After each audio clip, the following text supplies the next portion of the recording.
Sometimes it's discouraging to continue to be on the receiving end of so many fallacious and invalid arguments, and you see them working time and time again, and you're thinking to yourself, how can people buy into this stuff, and how can I ever get through to them? I mean, that they would even buy into this in the first place. And I got Dr. James White was on the Dr. Drew show recently, and there is a smidget of hope that I saw here.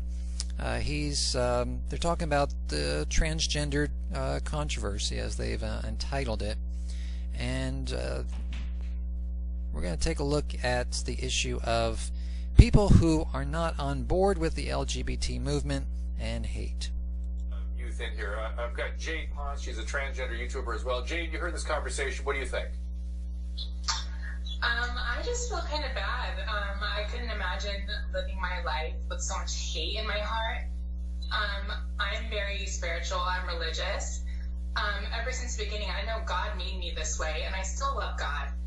Nothing's changed. So Jade, I want to interrupt you. So from your standpoint, Aurora will ask you the same question. So from your standpoint, God made you and you are, and you're now living more consistently with how God made you as you see it. Yeah, absolutely. Hold on, Aurora. Alright, so what's going on here is he's got a whole panel of people. He's got some people on Skype like this person. He's got people there in the studio with him, and they're all responding and making points to one another. And Dr. James White had made some points about how the Bible affirms male and female and this type of thing, and this person responds immediately with, oh, you must, it doesn't actually say specifically to Dr. White, but I mean, he's the one that just spoke, and then they speak and say, well, you got so much hate in your heart. But then this lady is going to speak up in defense of Dr. White, and she has identified as a Christian earlier in the program. And we'll see what she has to say right here. In his sight. I don't think it's fair to say that this man has hate in his heart because he has a certain belief that you all don't agree with. That's not fair. No, I agree. Well, help us, Vanessa. Help us understand. How we feel. Help us understand. Because I don't have All right, so Dr. Drew has agreed.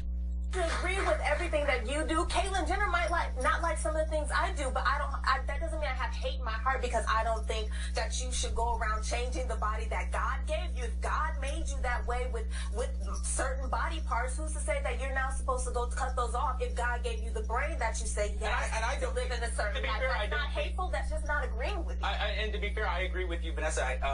To lump Mr. White in with people who are being hateful, I think is unfair. I mean, he doesn't necessarily agree with the transgender community, but also I think I don't hear you espousing any hate. I really don't. Well, to be fair, you just heard it. This guy here, who's totally on board, he's I think Dr. Drew's co-host on a radio program they do together, says, hey, I don't see anything here, but you know, the transgender person on Skype, oh yeah, they saw the hate until it's been called out for what it is, which is untrue, and then let's hear what they have to say. Oh, I just wanted to clarify real quick. I didn't mean that he had hate in his heart. I meant like other people like that. Okay, another question. What other people? He's the one there that you just responded to. So, but that's the transgendered argumentation there for you.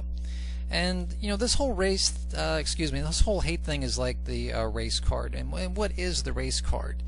Well, instead of proposing an idea to give a reason for one's position, you just pull out the race card and pin that on somebody, and therefore then you don't have to give any more reasons, because although they're bad people, they're racist. And you know, so President Obama proposes some things and people don't like it, they give reasons against it, and people say, well, it's just because of his skin color. That's the reason why you think his policies are bad, and you don't actually have to think through or give reasons or know anything. And so that's some of the reasons why people pull the race card. And it's you know, people also love pulling the hate card because of the benefits they get from it, because it works.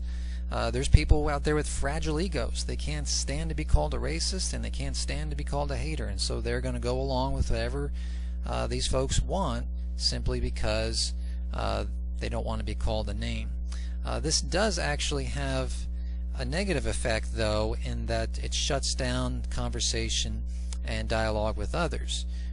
Many LGBT white folks can understand this, that when you're talking about a hot racial issue, you're not going to talk about that with an African American that you don't know, like a stranger in this type of thing, because chances are you're going to get the race card pinned on you.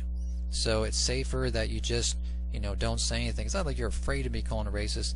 It's just that you know that it's just pointless to be talking with Joe Schmo about these things, because they don't know you, they don't know your heart, but a lot of folks just think that all white people are racist, and so therefore why even have the dialogue? And to give some support for this is Dr. John Corvino. He's a gay man, he's a philosophy professor. I think he's the best advocate, actually, makes the best arguments for the LGBT issues. He doesn't get a lot of FaceTime, ironically, from the gay activist organizations. I think it's because he disagrees with some of their pet or their favorite arguments, such as "born this way makes it okay." He doesn't agree with that, so they don't actually put him out there in front. But here's what he has to say about people, as regard to bigots. And what's a bigot? A bigot is someone who's closed-minded and hateful. So that's what he has to say about just labeling others bigots. All right, you might say, but aren't the people on the other side bigots whom we shouldn't dignify with a response? Well, some of them are, sure.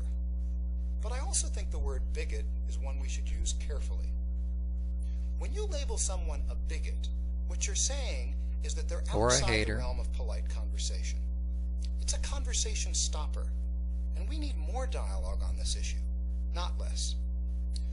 Yes, we need more, not less. And so it's a conversation stopper, which actually is why a lot of people use the hate card, is they don't want to discuss it.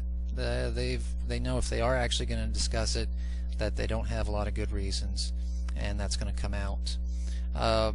Why else use the hate card? Because it's a means of propping oneself up and putting other people down. If to be a hater or be hateful is bad. So if I'm not hateful and someone else is hateful, like Dr. White, well, that makes me a better person. That makes you a worse person.